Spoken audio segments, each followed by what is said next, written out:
untuk rakyat kecil itu memang pendataannya, lalu juga penyalurannya itu dilakukan secara tepat gitu ya, supaya masyarakat tidak melihat ini sebagai tadi pedang bermata dua. Di satu sisi memang ini diapresiasi, tapi di satu sisi masih ada problem di soal mekanisme penyalurannya seperti itu. Dalam alasan puas, bansos menjadi faktor kepuasan, tapi ternyata juga menjadi alasan ketidakpuasan nih.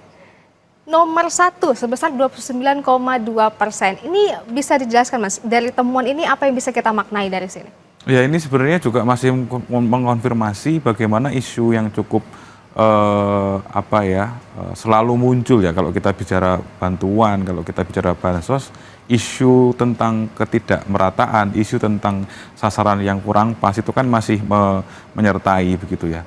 Nah, ini kan alasan dari tadi ya, ada sekitar 19-20% masyarakat tidak puas, dan alasan yang tertinggi adalah masih soal ini. Artinya memang perlu evaluasi apakah kalau ketika bansos ini dijalankan dan memang ini ditujukan untuk rakyat kecil, itu memang pendataannya, lalu juga penyalurannya itu dilakukan secara tepat gitu ya, supaya masyarakat tidak melihat ini sebagai tadi pedang bermata dua. Di satu sisi memang ini diapresiasi, tapi di satu sisi masih ada problem di soal mekanisme penyalurannya seperti itu.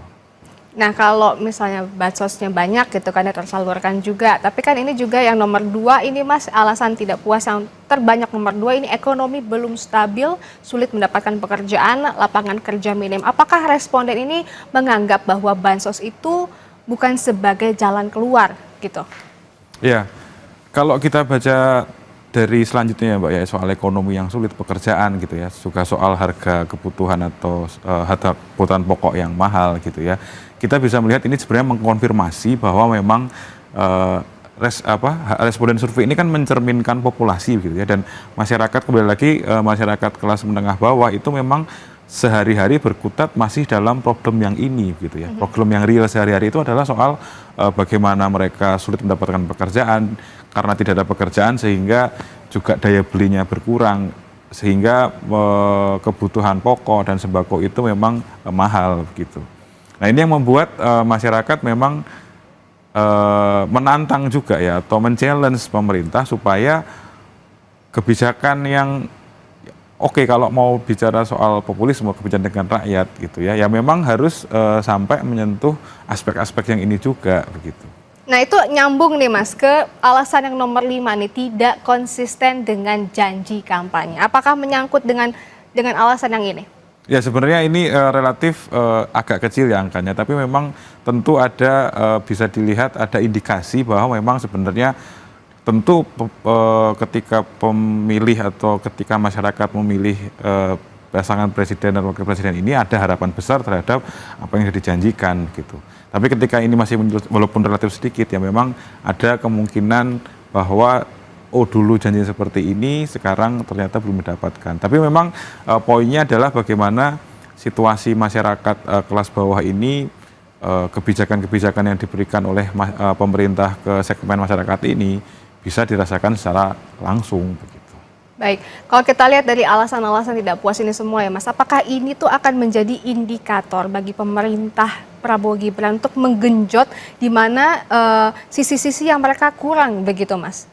Ya, ini tentu kalau kita bicara tadi ya, harapan yang besar, tentu kan ini juga di satu sisi menjadi tantangan. Betul. Nah, tantangannya apa ya? Tantangannya ini gitu ya, tantangannya bahwa masyarakat ini tidak puas, masyarakat yang melihat masih memang ada catatan terhadap pemerintahan Prabowo Gibran itu memang catatan ini ditindaklanjuti begitu ya, dan dievaluasi oleh pemerintahan di hari-hari ke depan gitu. Nah, selain itu ada juga nih Mas, faktor penanganan hukum. Di sini ada korupsi, kasus kepolisian. Tentunya ini juga menjadi PR ya Mas, karena banyak kasus yang belum selesai segala macam. Ini bagaimana? Apa yang bisa kita maknai dari sini Mas?